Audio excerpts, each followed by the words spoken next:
This is the Lone Crater YouTube. We hope this video helps. You start by getting both devices ready. Install Netmirror on the TV and on your phone.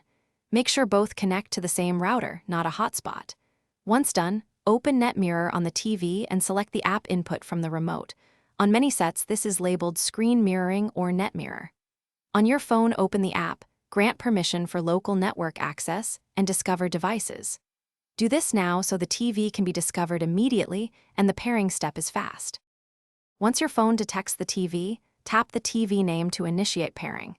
If a PIN appears on the TV screen, enter it on your phone. This secures the session. After pairing, go into Netmirror settings to set resolution.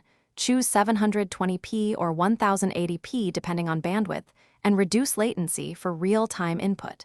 Make sure audio forwarding is enabled so sound goes through the TV speaker. If you plan to stream video, select hardware decoding to now tap Start Mirroring and the phone screen appears on the TV. Use landscape orientation for video and games, portrait for single apps.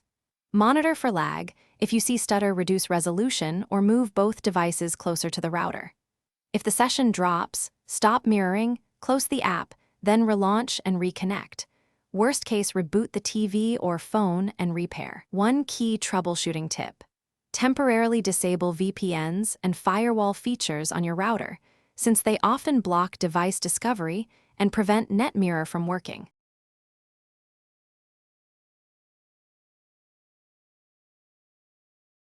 Thanks for watching.